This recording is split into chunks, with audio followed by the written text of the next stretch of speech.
خامند اور بیوی کے رشتے کو بعض بیویاں ایسی نادان ہوتی ہیں کہ اولاد کی محبت میں خامند کو ڈیگریڈ کرتی ہیں، بعض خامد ایسے نادان ہوتے ہیں اپنے ماں باپ کے احترام میں بیوی کو ذلیل کرتے ہیں، اپنے بہن بھائیوں کی سن سن کر اپنی بیوی کو مارتے پیٹتے ذلیل کرتے ہیں۔ یہ ہر گھر کی کہانی ہے، ان دونوں سے میرے اللہ نے روکا ہے۔ خامند اپنی بیوی کو سب سے زیادہ عزت دے، بیوی اپنے خامند کو سب سے زیادہ عزت دے۔ حقوق میں سب سے بڑا حق اب خامند اور بیوی کا ایک دوسرے کے ساتھ جوڑا گیا ہے کہ ان سے نسل چلنی ہے، ان سے نسل چلنی ہے۔ آپ حیران ہوں گے، بیوی کے ذمہ خامند کی روٹی پکانا شریعت نے نہیں لگایا، تو خامند کے ماں پیو کی روٹی کیسے ذمہ ہوگی؟ خامند کے بہن بھائیوں کی روٹی کیسے ذمہ ہوگی؟ کتنی بہنوں نے گھر اجاڑ دیے بھائیوں کے، کتنے ساس سسر نے اپنے بیٹے کے گھر اجاڑ دیے۔ یہ چاروں طرف پھیلی ہوئی کہانیاں بتا رہا ہوں، کوئی خواب نہیں سنا رہا ہوں، کوئی باہر کی زندگی نہیں بتا رہا ہوں کہ جوائنٹ فیملی سسٹم بہت اچھا ہے اگر شریعت کا پتہ ہو، اور بہت برا ہے اگر شریعت کا پتہ نہ ہو۔ چڑا چڑی بھی اکٹھے ہوتے ہیں تو گھونسلہ الگ بناتے ہیں کہ ساس سورا کے دائیں سرتے نہ آ پاوے۔ شریعت نے یہ عورت آنے والی لڑکی کا حق رکھا ہے کہ اگر خامند کے پاس طاقت ہے تو اس کو الگ گھر دے۔ اگر وہ ڈیمانڈ کرے کہ آپ مجھے الگ گھر لے کر دیں تو یہ ماں باپ کی نافرمانی نہیں، یہ حق تلفی نہیں، اس آنے والی کا حق ہے کہ اس نے تیری نسل کو سنبھالنا ہے۔ اگر یہ ساس کے بھی سنیں، سسر کے بھی سنیں، نندوں کے بھی سنیں، دیور کے بھی سنیں، پھر تیری بھی سنیں، تو یہ تو پاگل ہے، یہ بچے کہاں سے پالے گی؟ یہ بچوں کی تربیت کب کرے گی؟ یہ تو دن کو روئے گی کہ سس ہے آنکھ ہے، رات کو روئے گی سو رہے آنکھ ہے، اگلے دن آنکھے گی میں نے تو تیری بہن ہے آنکھ ہے۔ تو اس کو تو بچے پالنے کا وقت ہی نہیں۔ ہماری نسل کیوں برباد ہو گئی؟ کہ ماؤں نے اپنی ڈیوٹی چھوڑ دی ہے۔ 3 سال کا بچہ سکول میں ڈالنے لے بلا سکول والوں کیڑی فکر ہے، انہوں نے پیسے لے کے انہوں کھڑاونا۔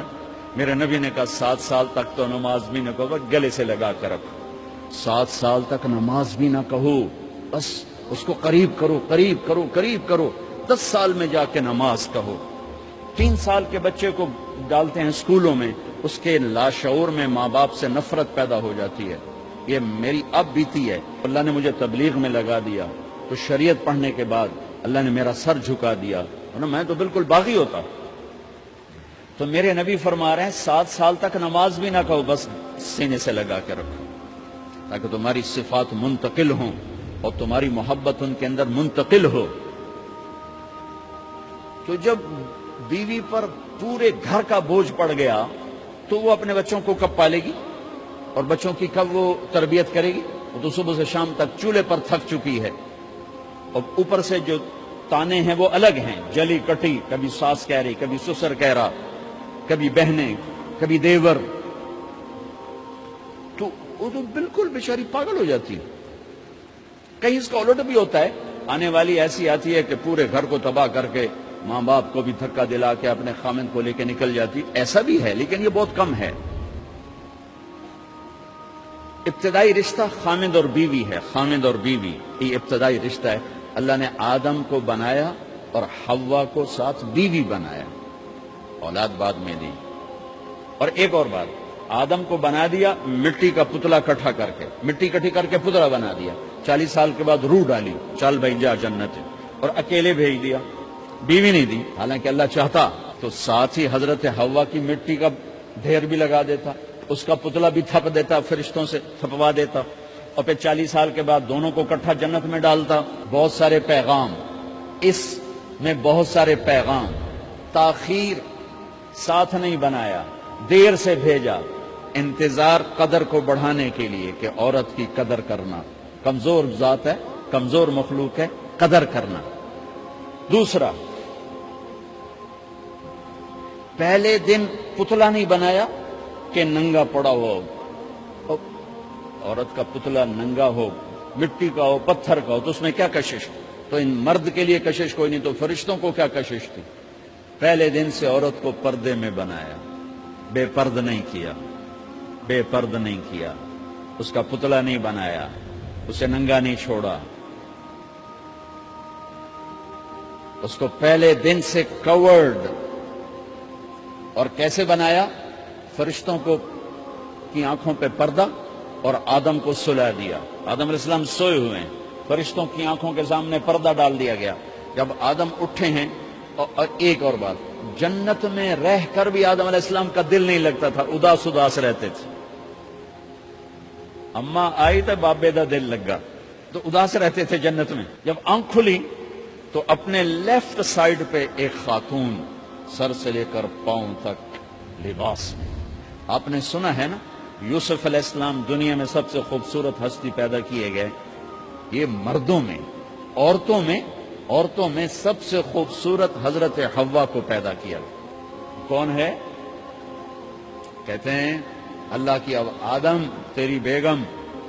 کون ہے تیری بیگم؟ نکاح پڑھایا. پھر کہا آدم مہر ادا کرو.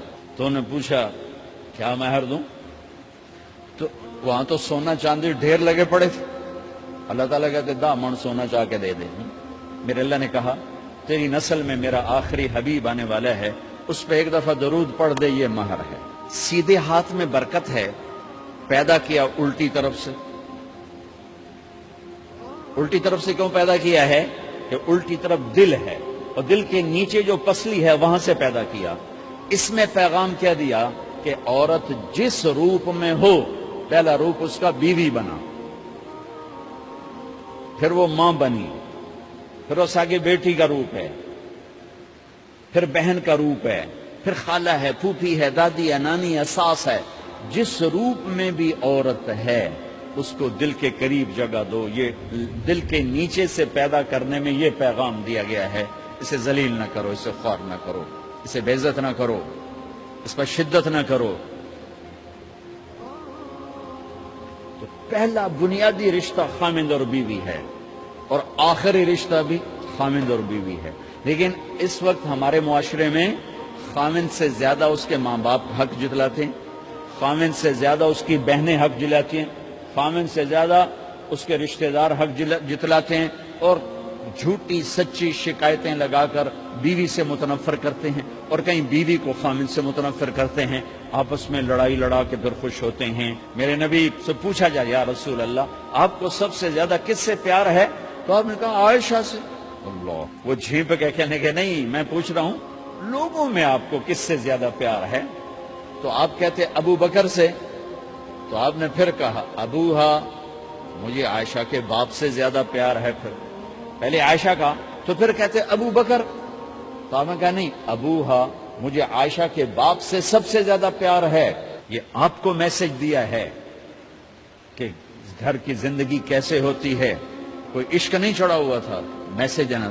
ہم عائشہ چھوٹی عمر کی تھی، ان کو آٹا گوندھ کے دیتے تھے، پھر جب ان کو آٹا گوندنا آ گیا پھر چھوڑ دیا. پھر ان کو سامنے بٹھا کر لقمے پر سامنے بٹھا کر لقمے بنا کے کھلاتے تھے. پھر ہم عائشہ رضی اللہ تعالیٰ عنہ کوئی گوشت کا ٹکڑا، وہاں بڑے بڑے گوشت کے ٹکڑے پکائے جاتے تھے، تو کوئی گوشت کا ٹکڑا اٹھایا اور ایسے 2-4 جگہ سے نوچا اور پھر رکھ دیا. سارا کھایا نہیں جاتا تھا، تو اللہ کے نبی اسی کو اٹھاتے اور حضرت عائشہ کو دکھا کر، جہاں سے حضرت عائشہ نے نوچا ہوتا تھا وہاں سے یوں کاٹ کے دکھاتے تھے. پھر حضرت عائشہ رضی اللہ تعالیٰ نے گلاس اٹھایا پانی پینے کے لیے، جہاں ہونٹ لگائے پہ گلاس رکھ دیا. بڑے بڑے گلاس ہوتے تھے، تو حضرت ہمارے نبی اٹھاتے تھے، جہاں عائشہ کے ہونٹ لگے ہوتے تھے وہاں ہونٹ لگا کے پانی پیتے تھے. یہ آپ کو سکھانے کے لیے ہے.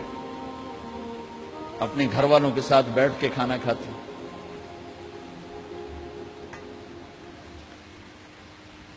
یہ میرے نبی کی معاشرت ہے، یہ میرے نبی کی زندگی. گھر میں جھاڑو دیتے، اپنے کپڑے خود دھوتے. کوئی چیزیں بکھری پڑی ہوتی تو بیوی کو نہیں ڈانٹتے، خود اٹھ کے سیٹ کر کے رکھ دیتے. گھر والوں کے ساتھ مل کر برتن دھوتے، صفائی کرتے، گھر والوں کے ساتھ مل کر. یہ میرے نبی کی ایک خوبصورت زندگی ہے. بھائیوں بہنوں، ہم بھلا چکے ہیں. بیوی کے لیے خامد کو سب سے بڑا حقدار. بعض لڑکیاں ایسی نادانی کرتی ہیں کہ شادی کے بعد بھی اپنے ماں باپ کی آنکھ کو دیکھ کے چلتی ہیں. شادی کے بعد سب سے بڑا حق خامد کا ہے. شادی کے بعد سب سے بڑا حق خامد کا ہے. ماں باپ پیچھے چلے جاتے ہیں، بہن بھائی پیچھے چلے جاتے ہیں.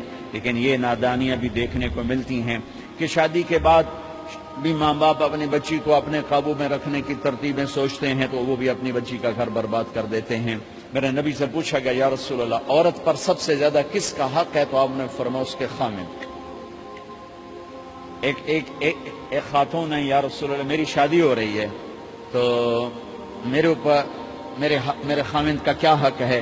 تو آپ نے ارشاد فرمایا تیرے خامند کے جسم پر زخم ہو، زخموں میں پیپ پڑ جائے اور تو اپنی زبان سے چاٹ چاٹ کے زخم صاف کرے تو تو نے اپنے خامند کا حق ادا نہیں کیا۔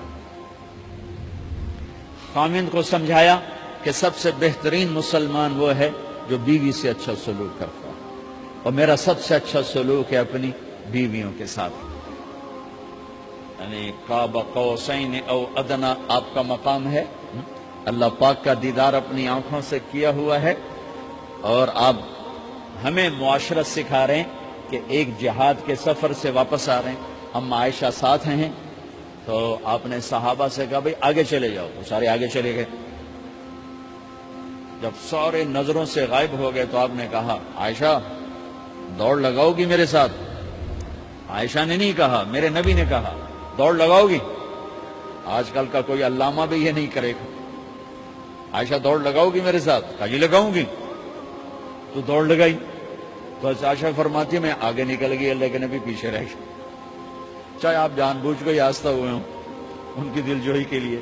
کچھ سال گزر گئے، پھر جہاد کے سفر سے واپسی ہو رہی ہے تو آپ نے صحابہ سے کہا بھائی آگے چلے جاؤ، تو سارے آگے چلے گئے، غائب ہو گئے۔ عائشہ دوڑ لگائیں؟ کہا جی لگائیں۔ تو فرمایا کہ ان دنوں میں ذرا موٹی ہو گئی تھی، جب دوڑ لگائی تو اللہ کے نبی آگے نکل گئے، تو پھر آپ نے کہا عائشہ ہذہ بتلک، عائشہ اب تیرا میرا حساب برابر ہو گیا، اس دفعہ تو آگے نکل گئی، آج میں آگے نکل گیا۔ یہ میرے نبی کی معاشرت ہے کہ بھری محفل میں کہہ رہے ہیں مجھے عائشہ سے سب سے زیادہ پیار ہے، اور عرب میں عیب تھا، جیسے ہمارے ہاں بھی عیب ہے کہ کوئی بھری محفل میں کہ مجھے بیوی سے سب سے زیادہ پیار، تو تیری ماں کتنے گئی؟ بھائی ماں کا اور خانہ ہے، بیوی کا اور خانہ ہے، ماں کی اور جگہ ہے، بیوی کی اور جگہ ہے۔ تو میں آپ سب سے کہتا ہوں ماں باپ کی وجہ سے بیویوں پہ زیادتی نہ کرو، بیوی کی وجہ سے ماں باپ پہ زیادتی نہ کرو۔